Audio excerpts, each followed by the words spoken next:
Ya. Muy buenos días, mi nombre es licenciado Carlos Fernando Olmos Vivian.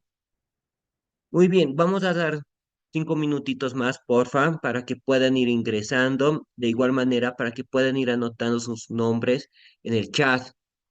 ¿Les parece?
Ya, muy bien. Muy buenas tardes. Muy bien. El día de hoy, en esta jornada de la tarde, yo voy a ser el anfitrión y el que va a presentar a los expositores. Asimismo, mi nombre es el licenciado Carlos Armando Olmos Vivian. Soy psicólogo y miembro de la Alianza. Ya. Para continuar con esta jornada de la tarde, damos la bienvenida a la primera expositora. De igual manera, darles la bienvenida a todos ustedes y muchas gracias por estar el día de hoy. Ya, muy bien. La primera expositora es Joana Mariel Bravo Iriarte. Es egresada de la carrera de Psicología de la Universidad de Mayor de San Andrés y estudiante de la carrera de Filosofía en la misma universidad. También es miembro integrante del capítulo boliviano de Neurociencias de la Alianza Internacional por la Salud Mental. Muy bien, Liz, tienes 50 minutos para exponer. Muchas gracias, muy buenas tardes a todos. Muchas gracias por conectarse y estar en esta presentación. Voy a compartir mi pantalla.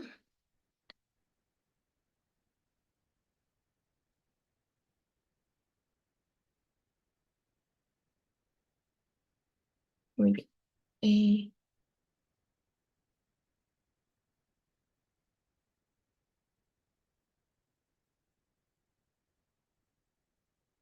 Muy bien, en un momento se conecta la pantalla. Muchas gracias. El día de hoy voy a exponer un tema justamente en el que he estado trabajando, mi tema de tesis, que es neurociencia y personalidad, ¿no? Es decir, cómo las estructuras genéticas y neurobiológicas evolutivas determinan nuestros rasgos de personalidad. Estas son las referencias bibliográficas en las que me he basado. Generalmente, bueno, principalmente hay dos autores, ¿no? Que es Bass, que es un psicólogo evolucionista, porque el área que sigue mi tesis justamente es evolucionista, desde la psicología evolucionista, y de Jung, que justamente es una de las primeras neurocientistas que realiza este estudio, esta correlación entre lo que es la neurociencia y nuestra personalidad, nuestros rasgos de personalidad. Entonces aquí les dejo las referencias bibliográficas por si desean profundizar mucho más este tema. Muy bien, para entrar al tema me gustaría explicarles un poco cómo la psicología evolucionista entiende lo que es la personalidad, ¿no? Y justamente este autor, McAdams y Pals, que es igual otro psicólogo evolucionista, describe la estructura de la personalidad como la variación única de un individuo en el diseño general evolutivo de la naturaleza humana. Es decir, que nosotros tenemos un diseño general evolutivo, ¿no? Y este diseño general está justamente determinado por nuestra estructura de la personalidad. En este sentido, tenemos que entender la estructura de la personalidad como, en primer lugar, la característica típica de nuestra especie humana, ¿no? Es decir, cómo nuestra especie se diferencia de otras especies y uno de estos rasgos justamente es la estructura de la personalidad. También la estructura de la personalidad se establece como las diferencias individuales, ¿no? En estas características típicas de nuestra especie humana y también representa el patrón único de estas diferencias individuales en cada individuo, en cada sujeto. En este sentido, la estructura de personalidad es descrita y explicada a partir de un conjunto de rasgos, ¿no? Tenemos que entender que nuestra estructura de la personalidad es un conjunto muy general. Entonces, para tratar de estudiar esta estructura, tenemos que ir identificando, ir viendo, digamos, cómo ir desglosando, y justamente son los rasgos de personalidad los cuales nos permiten estudiar la estructura de la personalidad. Entonces, los rasgos son concebidos, son entendidos como tendencias comportamentales, es decir, tendencias que predicen el comportamiento del sujeto a largo plazo y también son relativamente estables y consistentes a lo largo del tiempo, ¿no? Y en diversas situaciones. Justamente la estructura de personalidades del modelo de los cinco grandes, que en un momento les voy a explicar, determina que estas tendencias comportamentales son relativamente estables en el tiempo, lo cual nos permite justamente estudiar la estructura de la personalidad, pero también nos permite describirla y predecirla, ¿no? Por eso es importante entender que son relativamente estables. También los rasgos de personalidad son propiedades comunes a todos los individuos. Sin embargo, están distribuidos de manera diferente, ¿no? Los rasgos de personalidad están distribuidos en diferentes rangos, perdón, en lo que es la estructura de la personalidad. Y lo más importante es que la estructura de la personalidad, nuestros rasgos, tienen una base genética y neurobiológica fundamental, ¿no? Se creía en la psicología, digamos, conductual, socioconstructivista, además, que en realidad la estructura de la personalidad estaba determinada únicamente por la cultura, por el ambiente, ¿no? Pero en realidad, cuando se hace esta correlación entre lo que es la neurociencia y la personalidad, se ve que nuestros rasgos tienen una base genética y neurobiológica mucho más fuerte que incluso la ambiental, ¿no? Y si ustedes leen los documentos, incluso se dice que la influencia ambiental es muy mínima en lo que es la determinación de estos rasgos. Eso no quiere decir que no hay influencia, sí hay influencia, pero que estos están determinados genéticamente y neurobiológicamente. Por eso es importante estudiar la personalidad desde lo que es la neurociencia, ¿no? Porque conocemos su base y conocemos y podemos describir, digamos, de una forma mucho más específica lo que son estos rasgos de la personalidad. Y también es importante entender que los rasgos de personalidad son el estilo más general de adaptación y participación del individuo en su entorno ambiental y social, ¿no? Y nosotros estudiamos los rasgos de personalidad, como les decía, a través de esta correlación de nuestro cerebro con nuestros rasgos y, y también por el comportamiento observable, ¿no? Es decir, observando a los individuos y viendo cómo son esas tendencias comportamentales. Entonces, en general, nuestra estructura de la personalidad está la estructura de la personalidad. Esta está determinada por rasgos de personalidad, que son tendencias comportamentales, cognitivas, afectivas, que son más o menos estables en el tiempo, que determinan el modo de adaptación del individuo y que se pueden predecir y describir, ¿no? ¿Y desde qué modelo se estudia la estructura de la personalidad? Como sabemos, existen muchos modelos, ¿no?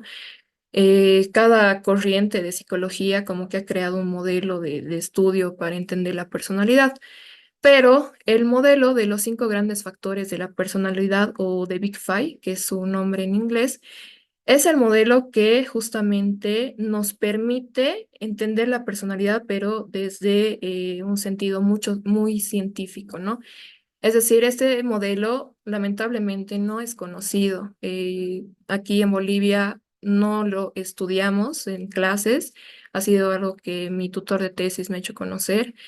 Y igual, o sea, muchas personas no conocen este modelo, ¿no? Porque tenemos el famoso modelo de Millon, digamos, que es hasta donde estudiamos la personalidad. Pero este modelo realmente hace correlaciones muy interesantes a nivel estadístico, predictivo, descriptivo, ¿no? En lo que es la estructura de la personalidad. Entonces, este modelo nace porque justamente varios psicólogos de la personalidad como Alport, Costan y McCrane, Digman, Goldberg, McAdams, Tupes y Crystal, querían justamente crear una taxonomía sistemática, ¿no? De los rasgos de personalidad porque como que este modelo empieza cuando estos psicólogos intentan, digamos, describir la personalidad, pero había muchos rasgos, es decir, llegan a 18.000 más o menos palabras, sinónimos que podían describir a la persona, ¿no? Y esto es demasiado, o sea, es casi imposible estudiar digamos, algo tan grande, tan general. Entonces, querían una taxonomía sistemática, por eso este modelo de los cinco grandes es factorial, porque lo que hace es sistematizar factores y de aquí ya salen, digamos, factores más destacados o de orden superior, ¿no? Que son los factores de la personalidad. Entonces, este modelo nace justamente de análisis estadístico, factoriales, y que nos permiten, digamos, conocer la estructura de la personalidad, pero a partir de 5 factores, ¿no? Y también es importante entender que eh, el Big Five, o sea, los 5 grandes, no solo son los 5 grandes rasgos, ¿no? Sino que tenemos la estructura, la taxonomía, que está conformada por estos 5 rasgos de personalidad, pero estos 5 rasgos de personalidad tienen sus facetas, ¿no? Que igual tienen una base neurobiológica y una base genética también. Pero también estudios recientes están describiendo que podrían existir otro tipo de facetas, ¿no? Entonces, no define el número de rasgos limitado, pero sí son los rasgos necesarios, los rasgos que necesitamos para una descripción adecuada de la estructura de la personalidad. Entonces, empezamos con estos 5 rasgos para ir describiendo la personalidad, después pasamos a las facetas y así este modelo se va construyendo, ¿no? Porque es una taxonomía. Entonces, se va desglosando de lo general a lo particular. Y en ese sentido, aquí está, el Big Five, justamente a partir de la creación del manual para medir la personalidad, se establecen que los rasgos de personalidad son neuroticismo, extroversión, apertura a la experiencia, amabilidad, responsabilidad o conciencia, ¿no? Varía mucho el término, depende mucho del instrumento que se utilice, pero, digamos, estos son los 5 rasgos de personalidad. Ustedes lo pueden encontrar con otros nombres, pero, digamos, no cambia lo que es el contenido o lo que se refiere o lo que describe, ¿no? Entonces, les voy a explicar, les voy a dar un concepto rapidísimo de cada rasgo para que después entendamos cómo se correlaciona con nuestro cerebro. Entonces, el neuroticismo se caracteriza por ser una tendencia cognitiva comportamental de los individuos a exhibir mayormente ideas irracionales, ¿no? Los altos neuróticos son menos capaces de controlar sus impulsos y afrontan con mucha dificultad las situaciones estresantes, ya que son más propensos a experimentar sentimientos negativos, ¿no? Tales como el miedo, la melancolía, la vergüenza, la ira, la culpabilidad y la repugnancia. Es decir, son individuos que sí son adaptables a su medio, pero que también que tal vez no tienen, digamos, estilos de afrontamiento eficaces, ¿no? Por lo cual es esta tendencia cognitiva comportamental a ser menos capaces de controlar los impulsos y afrontar con dificultad las situaciones. Luego está la extroversión, que es una dimensión de las tendencias interpersonales. Los sujetos extroversos son sociables, tienen preferencia por grupos y reuniones, además que son asertivos, activos y, digamos, tienen esta tendencia a ser líderes, ¿no? Y a lo contrario de los neuróticos, tienden a experimentar con mayor intensidad lo que es la estimulación ambiental y emotividad positiva, ¿no? Debido a que son enérgicos, optimistas y entusiastas. Entonces, los altos extroversos buscan siempre esa estimulación ambiental, presentan mayor emotividad positiva y obviamente tienden a ser los líderes del grupo. Luego está la apertura a la experiencia. Este rasgo hace referencia a la tendencia de los sujetos por la sensibilidad estética, ¿no? Es decir, son sujetos que les gusta la variedad, la curiosidad intelectual, son individuos que les gustan nuevas ideas, que buscan, digamos, cosas que están fuera de la norma, son antidogmáticos básicamente y experimentan tanto emociones positivas como negativas, pero de manera mucho más profunda. En este sentido, la apertura a la experiencia se relaciona con aspectos intelectuales, ¿no? Pero no es equivalente a la inteligencia, aunque sí hay, digamos, un estudio interesante en cómo la inteligencia se correlaciona con los rasgos de personalidad. Les recomiendo igual es de Jung, de esta autora, y es un texto muy interesante, ¿no? De cómo podemos correlacionar y estudiar estas dos estructuras, básicamente. Luego está la amabilidad. La amabilidad es una dimensión de las tendencias interpersonales. Las personas altas amables son solidarias, simpatizan con los demás, ¿no? Están dispuestos a ayudar siempre a los demás. Y luego está la responsabilidad o conciencia, que este rasgo hace referencia al proceso activo de planificación, organización y ejecución de tareas. La responsabilidad es un rasgo muy interesante porque predice altas puntuaciones en lo que es alto rendimiento académico y profesional. Entonces, este rasgo se correlaciona con lo que es el éxito académico y también el éxito profesional laboral. Muy bien. Eh, Les voy a explicar la teoría de los 5 rasgos y de aquí ya pasamos a la correlación con las neurociencias. Entonces, sabemos que nosotros entendemos la naturaleza humana en términos evolucionarios. O sea, es la única teoría que realmente nos puede ayudar a entender cómo el ser humano ha ido evolucionando, ¿no? Y cómo hemos llegado a construir las sociedades que tenemos. En ese sentido, es importante que entendamos tanto la estructura de la personalidad como los rasgos, es decir, los 5 grandes factores, como un resultado final de procesos evolutivos, ¿no?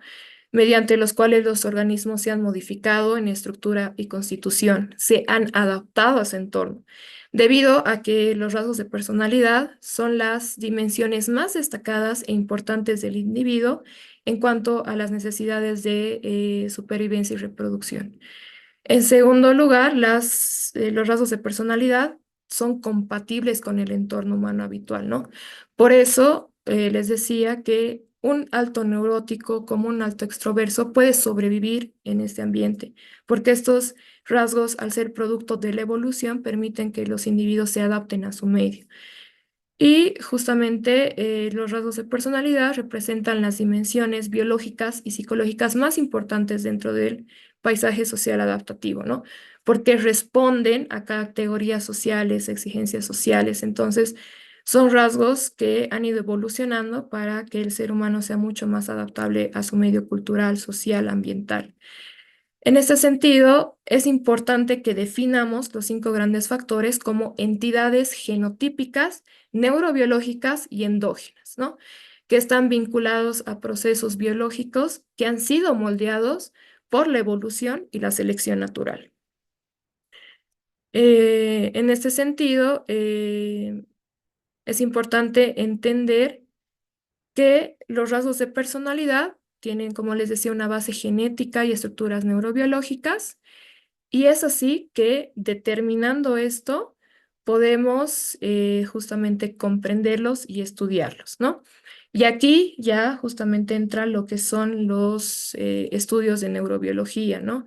Esta investigación empezó más o menos en el año 2010, o sea, ya es un tiempo, pero no termina, ¿no? Porque es un proceso, todavía es un campo muy grande de investigación en la cual nosotros psicólogos podemos ingresar.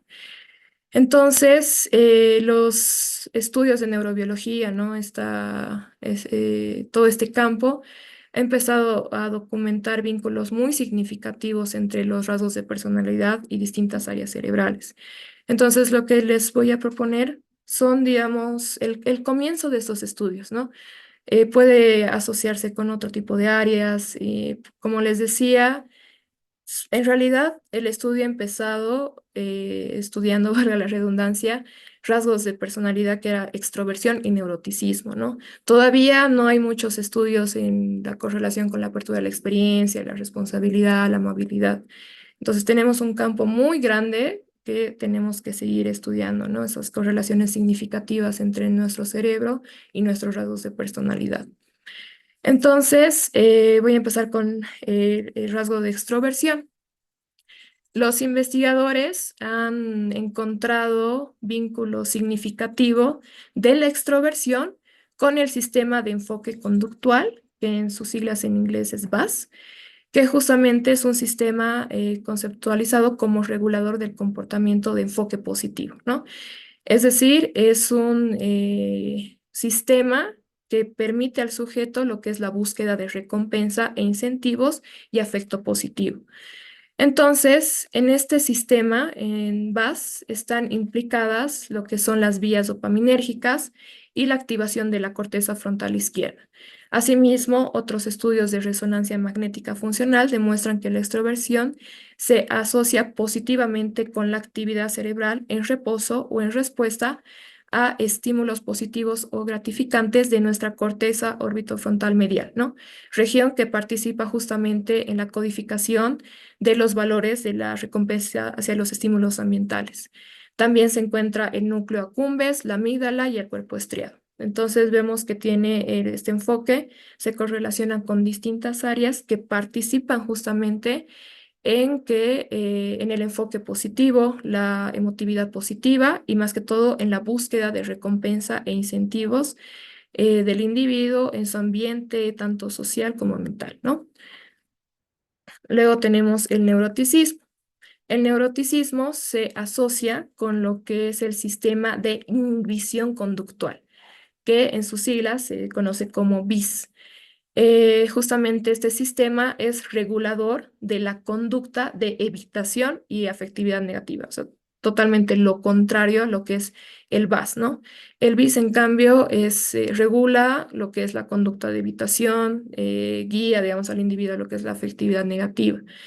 Entonces, en el BIS se encuentran distintas regiones, como ser la amígdala, la activación de la corteza frontal pero derecha y la corteza cingulada media, ¿no? Región que justamente está asociada a la detención de errores y respuestas al dolor, tanto físico como emocional.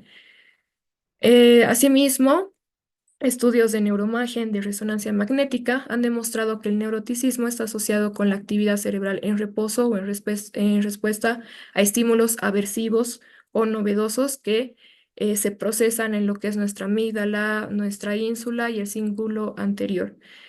En ese sentido, el neuroticismo se ha asociado con niveles basales más altos de la hormona del estrés, que sabes que es el cortisol, y con niveles mucho más bajos en la función serotoninérgica, ¿no? Entonces, este rasgo se ha vinculado también con una reducción del volumen en la corteza prefrontal dorsomedial, lo que puede estar relacionado con la desregulación emocional que presentan los sujetos altos neuróticos.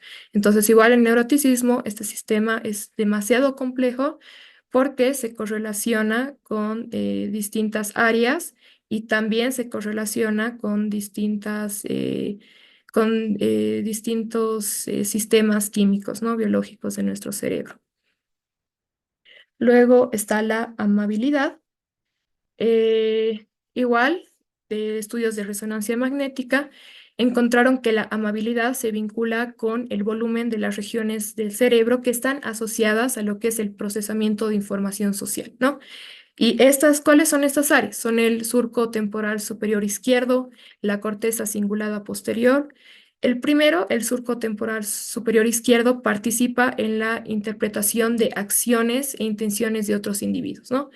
En base del movimiento, digamos, que otros individuos tienen hacia nosotros. Entonces, esta área nos permite procesar movimiento, acciones de las otras personas. Y la segunda área, que es la corteza cingulada posterior, está implicada en el proceso de comprensión de la creencia de otros individuos, donde entra lo que es justamente la teoría de la mente, ¿no? Entonces, estas son las áreas, digamos, que permiten al individuo procesar información social. Asimismo, la amabilidad está asociada con la capacidad de suprimir impulsos agresivos y otras emociones que pueden ser socialmente perturbadoras. Por ende, este rasgo predice la actividad en la corteza prefrontal dorsolateral izquierda, que justamente esta área está asociada con lo que es la regulación emocional.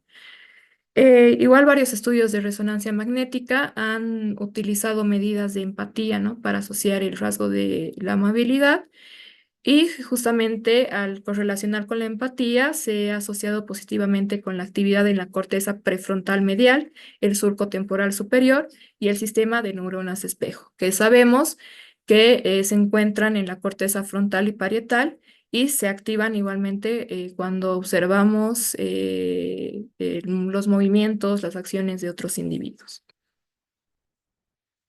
Luego tenemos lo que es la responsabilidad o conciencia. Y la responsabilidad se ha asociado positivamente con el volumen de la circunvolución frontal media en la corteza prefrontal lateral izquierda, ¿no? Y esta área es sumamente importante porque esta área nos permite lo que es la información en la memoria de trabajo y más que todo, esta área nos permite la planificación, ¿no? La planificación de nuestras acciones a corto, mediano y largo plazo. Por eso este rasgo predice el éxito laboral y académico, entre otras cosas, porque nos permite la planificación. Igualmente, este rasgo se ha correlacionado con la corteza prefrontal lateral, que está justamente implicada en una jerarquía creciente de abstracción y complejidad que se ha encontrado en nuestro cerebro humano, ¿no? Justamente a causa de la evolución, cómo ha ido evolucionando nuestro cerebro. Entonces, la corteza prefrontal lateral lo que hace es mantener y seleccionar los comportamientos de los individuos a largo plazo y también para que los individuos tengan éxito académico, laboral, familiar, entre otros. Entonces, la responsabilidad se ha asociado con una autorregulación efectiva en múltiples niveles de complejidad, ¿no? Lo que predeciría que este rasgo sea muy importante en lo que es el éxito académico, ocupacional, la salud y la longevidad, ¿no? Se ha asociado con justamente estos otros estructuras. Igual, este rasgo se ha asociado con niveles altos de la función serotoninérgica y niveles más bajos de la función dopaminérgica, debido a que, como sabemos, la dopamina se asocia tanto con diversos impulsos, ¿no? Para acercarse a lo que es, pero la recompensa inmediata y se asocia con niveles más bajos de autocontrol, mientras que la serotonina lo que hace es restringir ciertos impulsos para, digamos, posponer lo que es la recompensa inmediata. Por eso la responsabilidad se asocia más con la serotonina que con la dopamina.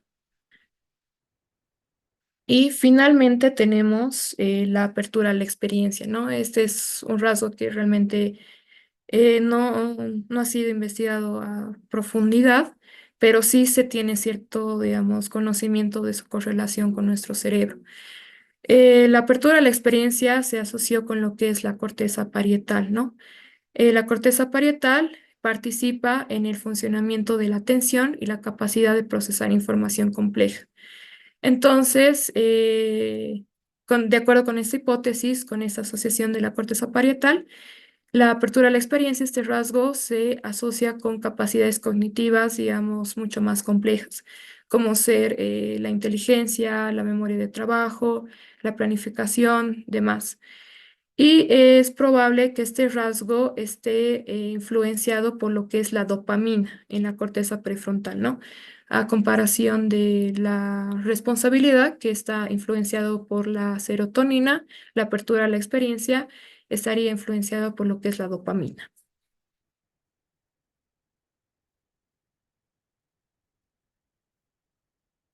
Muy bien.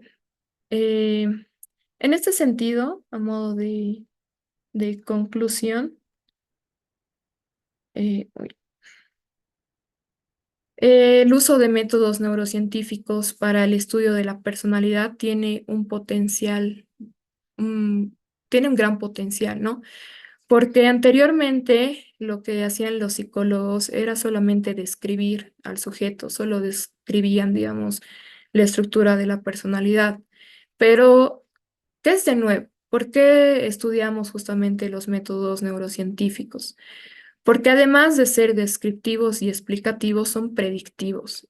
Y como me acuerdo en una charla con mi tutor de tesis, me decía, la psicología ha fallado en mucho sentido porque no es predictiva, solo describe, pero necesitamos predecir la conducta del sujeto a largo plazo para justamente orientarlo y hacer que sus capacidades sean mucho más adaptativas, ¿no? Y además, como sabemos, los modelos científicos no solo buscan describir y explicar, sino también predecir. Por eso tenemos modelos estadísticos, investigativos, ¿no? Que buscan esto de predecir la conducta del sujeto en el campo de la psicología. Entonces, los modelos, los métodos neurocientíficos, los modelos neurobiológicos pueden ayudar a alcanzar el objetivo de la teoría de la personalidad, que consiste en ser un sistema jerárquico, en ser una taxonomía de elementos dinámicos, interactivos y que explican y predicen el flujo de comportamiento y experiencia en los individuos, ¿no? Es por ello que la neurociencia se adapta perfecto al estudio de la personalidad y necesitamos de las neurociencias cognitivas para estudiar, explicar, describir y predecir justamente estas tendencias comportamentales que conforman la estructura de la personalidad. Debido a que, como hemos visto, cada sistema cerebral interactúa con otros sistemas, ¿no? No es solo una área que está correlacionada con un rasgo, que se creía, ¿no? Se creía que una área nomás, digamos, controlaba el rasgo. Hemos visto que participan muchas áreas cerebrales que están relacionadas. También tenemos los sistemas químicos que también participan en lo que es la estructura de la personalidad. Y podemos entender esto gracias a estos modelos neurocientíficos, ¿no? Que toman en cuenta estas interacciones, que no solo estudian un área o un sistema, sino que estudian cómo se van correlacionando y así nosotros justamente podemos entender, explicar y predecir lo que es la conducta del sujeto. Eh, Muy bien, esa sería mi exposición. Muchísimas gracias. Muchas gracias por su participación y por haberme escuchado.